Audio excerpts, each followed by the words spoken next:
முதல் செய்தி, கோவை மாநகரம். இந்த கோவை மாநகர்ல பெத்தேல் மாநகர பேராலயம்னு ஒரு சர்ச் இருக்கு. அந்த நிர்வாகம் கோவை மாநகராட்சி வழியாக விளம்பர பலகைகள், விழிப்புணர்வு பலகைகளை வச்சிருக்காங்க. இங்கு குப்பைகள் கொட்ட வேண்டாம், நல்ல விஷயம் தானே அப்படின்னு பாக்குறவங்க நினைப்பாங்க.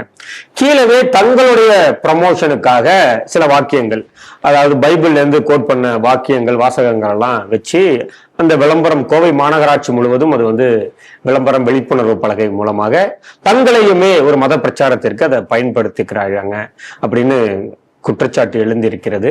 செய்தி எப்படி பாக்குறீங்க? சென்ற செய்திகள் சிந்தனைகள் நிகழ்ச்சியில இதே போல ஒரு செய்தி வந்தது.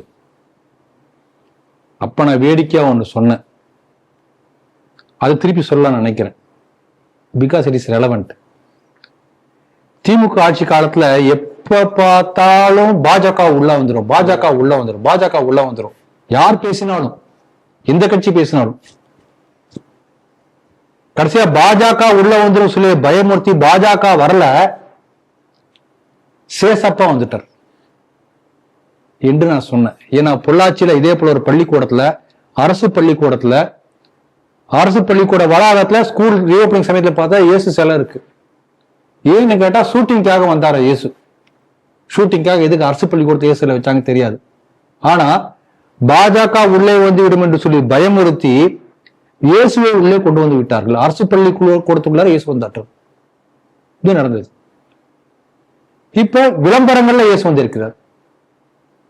ஆக இவங்க இதனால வரைக்கும் பெரியார் மண் சொல்லிட்டு இருந்தாங்க.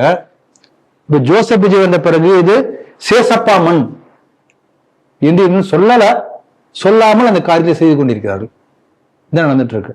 இன்னும் பஸ் டிக்கெட் தான் போடல, அடுத்து அதையும் பண்ணுவாங்க நினைக்கிறேன்.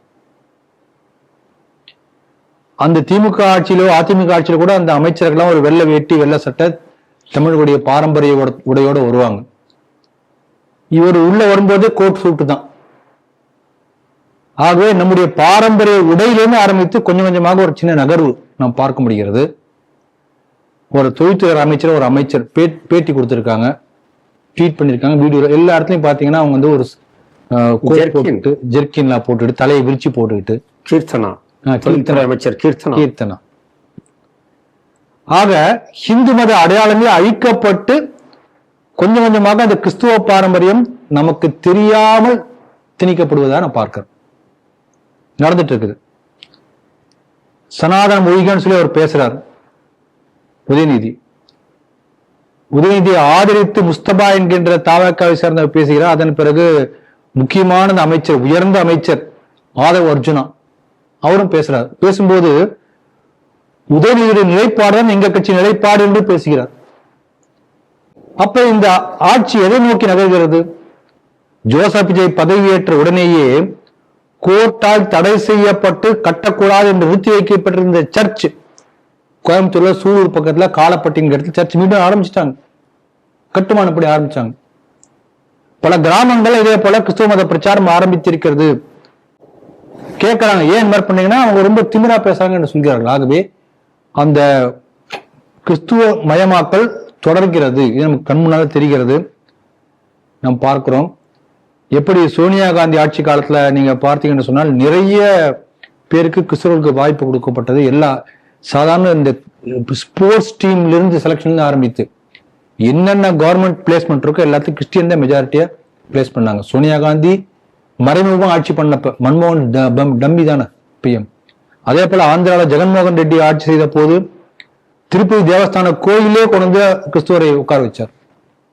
அதன் பிறகு என்னாச்சு தெரியும், ஏழுமலையான் தண்டித்தார். ஆனால் அதை போன்ற ஒரு ஆபத்து தமிழகத்துக்கு வந்திருக்கின்றது என்பதை தமிழக மக்கள் உணரவில்லை. அதனால தொடர்ந்து இது போல செய்திகள் அடிக்கடி வந்து கொண்டே இருக்கிறது. தமிழக மக்கள் விழித்துக் கொள்ள வேண்டும், இந்துக்கள் விழிப்போடு இருந்து தங்களை தற்காத்துக் கொள்ள வேண்டும் என்பதாக இந்த செய்தியை நான் பார்க்கிறேன்.